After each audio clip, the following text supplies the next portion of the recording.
क्या होगा अगर एक दिन तुम आईने में खुद को देखो, लेकिन जो दिखे वो तुम नहीं हो बल्कि कोई और, जो तुम्हारी हर हरकत को कॉपी कर रहा हो।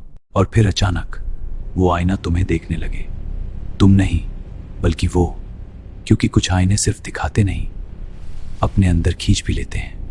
रात के करीब 2 बजे थे। पूरा घर गहरी नींद में डूबा हुआ था, लेकिन रोहन की आंख अचानक खुल गई। उसे ऐसा लगा जैसे किसी ने उसका नाम धीरे से पुकारा हो। कमरे में चारों तरफ सन्नाटा था, लेकिन डर उसके अंदर धीरे धीरे बढ़ रहा था। उठकर पानी पीने के लिए आईने के पास गया। जैसे ही उसने आईने में देखा, उसे कुछ अजीब सा महसूस हुआ। आईने में उसका रिफ्लेक्शन था, लेकिन वो बिल्कुल उसकी हरकतों से मेल नहीं खा रहा था, जैसे वो खुद से अलग कुछ कर रहा होता। रोहन ने हाथ उठाया, लेकिन आईने में खड़ा वो मुस्कुराने लगा और उसकी आंखें धीरे धीरे काली होने लगी। अचानक आईने में दरारें पड़ने लगी और एक अजीब सी आवाज गूंजने लगी, जैसे कोई बाहर निकलने की कोशिश कर रहा हो। रोहन पीछे हटने लगा, लेकिन उसके पैर जैसे जमीन में जकड़ गए थे। भागना चाहता था, लेकिन हिल भी नहीं पा रहा था। अचानक आईने से एक हाथ बाहर निकला, ठंडा, जिसने रोहन का हाथ पकड़ लिया।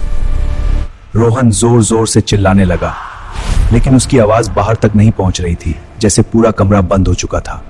धीरे धीरे वो चीज उसे आईने के अंदर खींचने लगी। उसकी आंखों में डर साफ दिख रहा था और अगले ही पल वो गायब हो गया।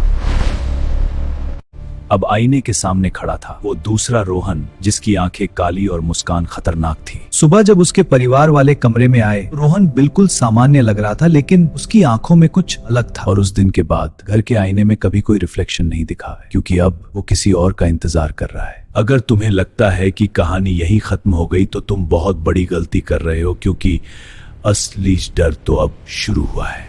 आईने के अंदर गया था, वो अभी भी जिंदा है, और बाहर जो है वो इंसान नहीं है। रोहन का परिवार सो रहा था, लेकिन रोहन जाग रहा था। मुझे बाहर निकालो, मुझे बाहर कर। बाहर खड़ा वो हंसने लगा। उसकी आंखें और भी काली हो गईं और उसने कहा, अब ये दुनिया मेरी है। अंदर वाला रोहन आईने को जोर जोर से मार रहा था।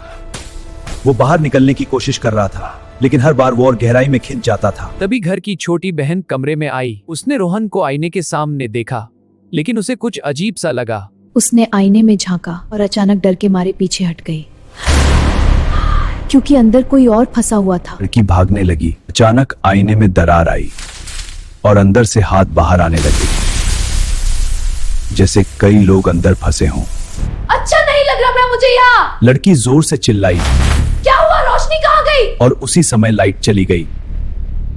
पूरा कमरा अंधेरे में डूब गया। आईने में अब 2 चेहरे थे, एक रोहन का और दूसरा उसकी बहन का। और बाहर खड़ा वो अब मुस्कुरा रहा था, क्योंकि उसे एक और शरीर मिल गया था। अगर तुम्हारे घर में भी आईना है तो ध्यान रखना, क्योंकि अगला नंबर तुम्हारा भी हो सकता है।